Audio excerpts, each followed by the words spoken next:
Hello, good morning, नमस्कार। सभी का स्वागत है स्पिरिचुअलिटी मैटर्स अध्यात्म की और मेरे इस चैनल पे। आई होप सब अच्छा कर रहे होंगे अपनी लाइफ में, लाइफ को एंजॉय कर रहे होंगे। और आजकल जो हम क्वेश्चन आंसर सीरीज़ को लेकर के आ गए हैं उसका भी आनंद ले रहे होंगे। इस ज्ञान से भी आप अपना लाभ उठा रहे होंगे और जो भी आपके प्रश्न हैं धीरे धीरे उनके उत्तर भी आपको मिल रहे होंगे। तो आज जो हम टॉपिक लेकर के आ गए हैं उसका नाम है प्रत्यक्ष बोध। ठीक है, प्रत्यक्ष बोध के बारे में जानेंगे। प्रत्यक्ष बोध क्या होता है ना, और इससे रिलेटेड क्या प्रश्नकर्ता करते हैं और जिद्दू कृष्णमूर्ति इसका उत्तर कैसे देते हैं। तो शुरू करते हैं आज का सेशन। Let's get started. तो देखिए, प्रत्यक्ष बोध। प्रश्नकर्ता कहते हैं, आप प्रत्यक्ष बोध परसेप्शन के लिए विभिन्न शब्दों का प्रयोग करते हैं। कभी आप प्रत्यक्ष बोध कहते हैं तो कभी अवलोकन, देखना, समझना, सजग होना कहते हैं। मुझे लगता है कि आप इन सभी शब्दों का प्रयोग एक ही चीज़ के लिए करते हैं, स्पष्टता से, संपूर्णता से, समग्रता से देखना। क्या कोई किसी भी वस्तु को पूरे तौर पर देख सकता है?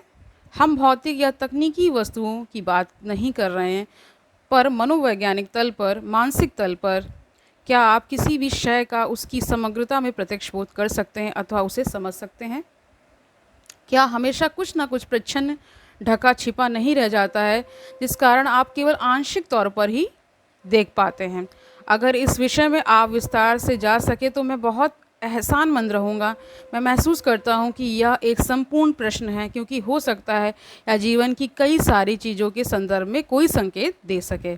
यदि मैं अपने आप को पूरी तौर पर समझ पाऊँ तो शायद मेरी सब समस्याओं का हल निकल आए और मैं एक प्रसन्न महामानव हो जाऊं। जब मैं इस विषय में बात करता हूं तो समस्याओं तथा संतापों से भरे अपने छोटे से संसार से परे जा सकने की संभावना से ही मैं काफ़ी रोमांचित महसूस करने लगता हूं। तो प्रत्यक्ष बोध से देखने से आपका क्या अभिप्राय है? क्या कोई अपने आप को पूरी तरीके से देख सकता है, पूरी तरह से देख सकता है? ये सारे प्रश्न किए हैं प्रश्नकर्ता ने। अब उत्तर जानते हैं कृष्णमूर्ति से। देखिए क्या बता रहे हैं। हम चीज़ों को हमेशा आंशिक तौर पर देखते हैं।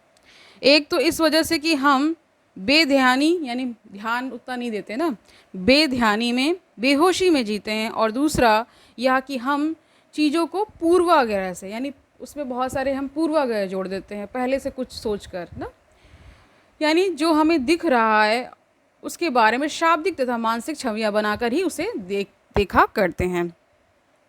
तो हम कुछ भी संपूर्णता से नहीं देखते। प्रकृति तक को वस्तुनिष्ठ होकर देखना काफ़ी दुष्कर होता है।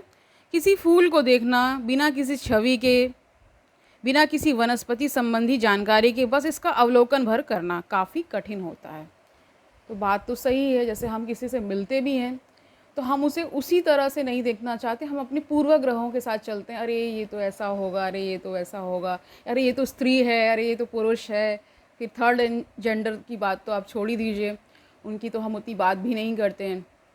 तो उस तरह पूर्वाग्रहों, है ना, प्री कंसीव नोशंस के साथ हम चलते हैं अपने जीवन भर। ठीक है, तो वही बात यहाँ पे कह रहे हैं, क्योंकि हमारा मन तो भटक रहा है, उसकी कोई दिलचस्पी ही नहीं है।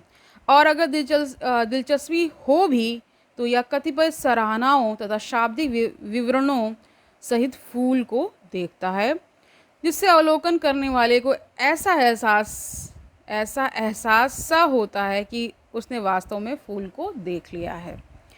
संकल्प पूर्वक देखना तो देखना नहीं हुआ, इसलिए वस्तुतः हम उस फूल को देख ही नहीं रहे होते। हम उसे उस छवि के माध्यम से, है ना, कह रहे हैं कि कुछ ना कुछ छवियां हम लेकर अपने मन में चलते ही हैं। जैसे मान लीजिए हम किसी अपने जिसको हम पसंद करते हैं उसके प्रति भी हम बहुत सारी छवियां बना के रखते हैं, और जब वो छवियां टूटती हैं तो उसी को कहते हैं हार्ट ब्रेक हो गया, है ना, हमारा इन्होंने दिल तोड़ दिया। लेकिन हम ही ऐसी छवियां बना के चलते हैं। वो इंसान या व्यक्ति विशेष तो वो वही कर रहा है जो वो है। ठीक है, तो आगे जानते हैं। कहते हैं कि संकल्प पूर्वक देखना तो देखना नहीं हुआ, इसलिए वस्तुतः हम उस फूल को देख ही नहीं रहे होते, हम उसे उस छवि के माध्यम से देखा करते हैं। जो चीज़ हमें गहराई से नहीं छू रही, शायद उसे देखना काफ़ी आसान होता है। जैसे कि हम सिनेमा जाते हैं और कुछ ऐसा देखते हैं जो हमें उस क्षण तो छू लेता है, पर हम जल्द ही उसे भूल जाते हैं। तो ये सब हमारे साथ घटित होता ही रहता है ना। कुछ समय के लिए प्रभाव पड़ता है, कोई सिनेमा देखने जाता है तो उसकी कुछ ना कुछ छवियाँ कुछ समय तक चलती हैं, उसके बाद समाप्त हो जाती हैं।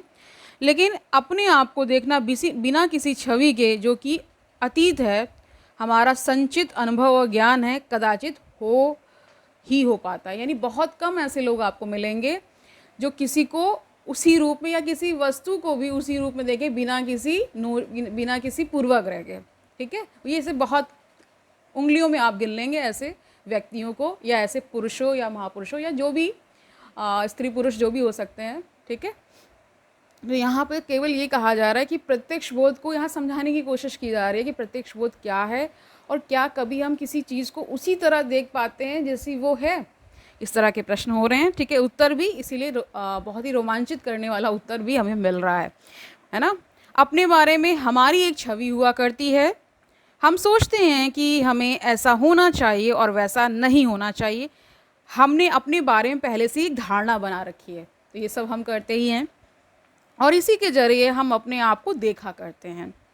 अब क्यों, अगर देखिए, अगर धारणा ना हो तो अगर किसी ने कुछ कह दिया आपके, सपोज डैट आप किसी ने कुछ विपरीत कह दिया कि आप तो ऐसे हैं, आप तो ऐसे हैं, अगर आपको अपने बारे में श्योरिटी होगी तो आप उससे प्रभावित नहीं हो जाएंगे। ना किसी के अच्छे कह देने से बहुत ज़्यादा प्रभावित हो जाएंगे, ना किसी के बहुत बुरा कह देने से प्रभावित हो जाएंगे। इसीलिए कहा जाता है कि जो सज्जन पुरुष होते हैं वो सुख दुख में समभाव रहता है उनका। यानी कोई बड़ाई करे, कोई उनकी बुराई करे, ये कह सकते हैं, या कुछ भी उनके बारे में उल्टा सीधा भी बोले तो उनको कोई फ़र्क नहीं पड़ता। क्यों नहीं पड़ता? क्योंकि वो बहुत ज़्यादा एक तो इस शरीर से बहुत ज़्यादा मतलब बहुत ज़्यादा अटैचमेंट नहीं रखते। जो कुछ वो घटित हो रहा होता है उसे वैसे ही लेते हैं जैसा भी वो चीज़ हो रही होती है। वो समझते हैं कि भिन्न भिन्न प्रकार के लोग हैं, भिन्न भिन्न प्रकार के मत होंगे, और बहुत सारे लोग आपको इस संसार में ऐसे मिलेंगे जो बहुत अच्छे हैं, लेकिन उससे कहीं ज़्यादा ऐसे लोग मिलेंगे जो कि उतने अच्छे नहीं हैं, या आपके प्रति सकारात्मक भाव नहीं रखते हैं, आपके प्रति उनको बहुत कुंठा है, जलन है, ईर्ष्या है, द्वेष है, ये सारी भावनाएं उनको हैं। वो क्यों है? क्योंकि उनके अपने कुछ कह सकते हैं पूर्वाग्रह हैं आपको लेकर के। ठीक है, आगे जानिए। तो हम ये समझने की यहाँ कोशिश कर रहे हैं कि हम प्रत्यक्ष बोध क्यों नहीं कर पाते हैं और क्या कारण है इसका, है ना। तो कहते हैं कि हम अपने बारे में एक छवि लेकर के चलते हैं, ये हमने जान लिया है, और कुछ धारणाएं लेके चलते हैं, उन्हीं धारणाओं पे हम चलते रहते हैं। ठीक है, हमने अपने बारे में पहले से ही एक धारणा बना रखी है, और इसी के ज़रिए हम अपने आप को देखा करते हैं। हम सोचते हैं कि हम श्रेष्ठ हैं अथवा तुच्छ हैं, और जो हम असल में हैं उसे देखना या तो हमें अवसाद में ले जाता है या हमें डरा देता है। तो देखिए, बहुत सारे लोग अवसाद में इसलिए भी चले जाते हैं कि उनको लगता है कि हमें सोशल एक्सेप्टेंस नहीं मिल रही, कि हम जैसे हैं वैसे हमें कोई एक्सेप्ट करने के लिए तैयार नहीं है।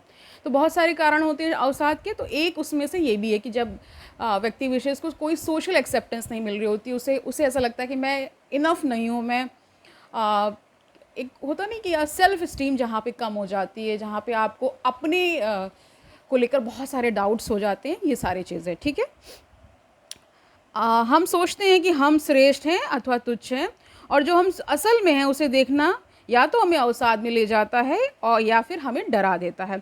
अतः हम अपनी ओर देख नहीं पाते, और जब हम देखते भी हैं तो क्या देखते हैं तो वह आंशिक अवलोकन होता है, और कुछ भी जो आंशिक या अपूर्ण होता है समझ नहीं लाता। तो ये आंशिक अवलोकन के कारण ही हमारी उतनी समझ नहीं डेवलप हो पाती। समझ वो आएगी ही नहीं जब तक हम पूर्ण रूप से नहीं देख पाएंगे। ठीक है, ये भी एक कह सकते हैं, ये धीरे धीरे हमारे अंदर विकसित होती है। जो इस ओर आते हैं उनको ही ये इस तरह की समझ आ पाती है। ठीक है, जिसका अवलोकन हम कर रहे हैं उससे मुक्त होने की कोई संभावना तभी होती है जब हम स्वयं को पूरे तौर पर देख रहे होते हैं। हम बोध केवल आँखों से, इन इंद्रियों से ही नहीं कह रहे हैं, हमें बोध केवल आँखों से, इन इंद्रियों से ही नहीं होता, अभी तो मन से भी होता है। और जाहिर है कि मन तो बहुत ज़्यादा संस्कारबद्ध है। तो देखिए, जब हम अवलोकन कर रहे होते हैं, यानी किसी चीज़ को, किसी वस्तु, व्यक्ति, है ना, स्थिति को जब देख रहे होते हैं, तो हमारा जो अवलोकन है, जो हमारा देखना है, वो आंशिक रह जाता है। इसीलिए हमारे अंदर पूरी स्थिति को ना समझ पाने की क्षमता विकसित हो पाती है, और ना ही हम इस ओर कभी भी प्रयास करते हैं। अगर प्रयासरत हो जाए तो निश्चित ही वो समझ आ जाएगी ना। बहुत सारे लोग को आती भी है, ठीक है, लेकिन इसमें भी ज़्यादा वो लोग हैं जिनको समझ नहीं आ पाती है सारी उम्र ना, ठीक है। हमें बोध केवल आँखों से, इन इंद्रियों से ही नहीं होता, अभी तो मन से भी होता है। जाहिर है कि मन तो बहुत ज़्यादा संस्कारबद्ध है, अतः बौद्धिक बोध केवल आंशिक बोध ही होता है। तो भी बुद्धि द्वारा बोध हम में से अधिकांश को संतुष्ट करता प्रतीत होता है। वह हम सोचते हैं कि हम समझ पा रहे हैं, और खंडित समय कह रहे और खंडित समझ सबसे ज़्यादा खतरनाक और विनाशकारी होती है। तो आप समझ ही रहे हैं कि a little knowledge is a dangerous thing. ये बहुत पहले कह दिया गया, इसलिए कहा गया है कि जब अधूरा ज्ञान होता है वो आपको बहुत सारी ऐसी परिस्थितियों में डाल देता है जहाँ का ऐसा आपको महसूस होने लगता है कि आप सब कुछ जानते हैं, ठीक है, और आपके अंदर अहंकार ये सब आता जाता है, और फिर कहते हैं ना, फिर आपका ज्ञान का विनाश हो जाता है। जहाँ अभिमान आया आपका ज्ञान का विनाश शुरू हो जाता है, ठीक है। पूरे संसार में ठीक यही तो हो रहा है। वह राजनीतिज्ञ व पुरोहित व टेक्नीशियन, यहाँ तक कि वह कलाकार भी, वे सारे के सारे बस आंशिक रूप से ही देखा करते हैं। इसलिए वे वास्तव में बहुत ही विनाशकारी लोग हैं। क्योंकि ये लोग संसार में एक भूमिका निभा रहे होते हैं, अतः इनका वह आंशिक बोध संसार में आदर्श प्रतिमान बन जाता है, और मनुष्य इसमें उलझकर रह जाता है।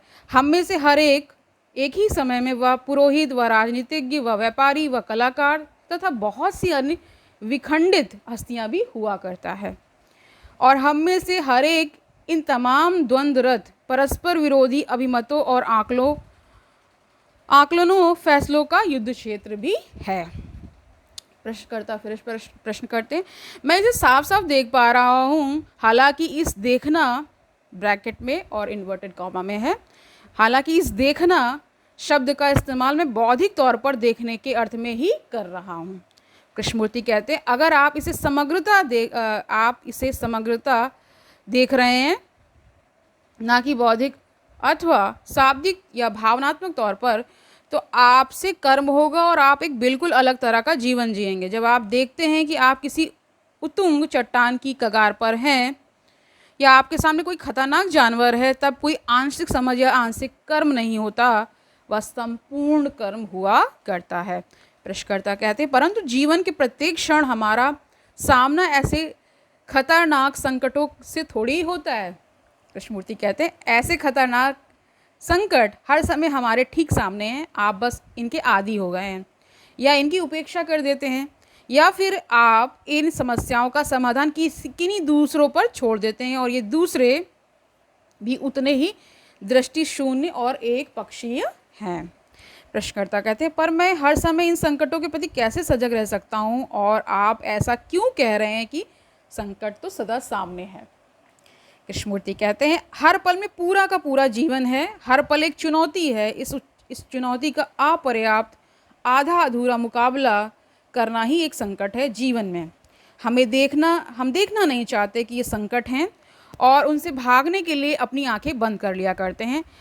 इस तरह हम और दृष्टिहीन होते चले जाते हैं, और संकटों में इजाफा होता रहता है। प्रश्नकर्ता कहते हैं, लेकिन मुझे पूर्णता से बोध किस तरह हो, या मुझे समझ में आने लगा है कि मैं केवल आंशिक रूप से देखता हूँ, और संपूर्ण बोध के साथ अपने आप को और इस संसार को देखने का महत्व भी मैं समझने लगा हूँ। लेकिन मेरे भीतर तो इतना कुछ चल रहा है कि यह तय करना ही मुश्किल है कि देखना क्या है। मेरा मन तो बेचैन बंदरों से भरे किसी विशाल पिंजरे जैसा है। कृष्णमूर्ति कहते हैं, अगर आप एक भी गतिविधि को पूरी तरह से देख रहे हैं, तो उसे पूरेपन में हर एक अन्य गतिविधि समाविष्ट है। यदि आप किसी एक समस्या को संपूर्ण रूप से समझा पा रहे हैं, तो आप सभी मानवीय समस्याओं को समझ ले रहे हैं, क्योंकि वे सब एक दूसरे से जुड़ी हैं। अतः यह प्रश्न यह है, क्या कोई किसी समस्या को इतनी पूर्णता से समझ सकता है?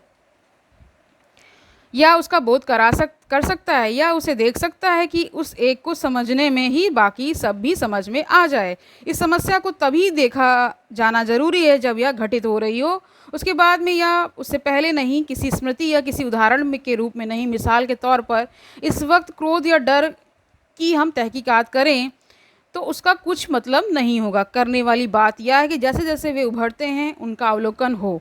प्रत्यक्ष बोध तो तत्क्षण होता है।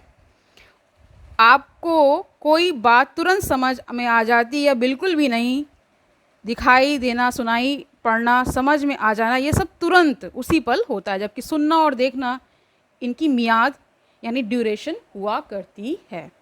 प्रश्नकर्ता कहते हैं मेरी समस्या तो ज्यों की त्यों है, इसका वजूद तो समय की सीमा में ही। आप कह रहे हैं कि दिखाई देना तत्क्षण होता है और इसलिए वह समय से बाहर की बात है।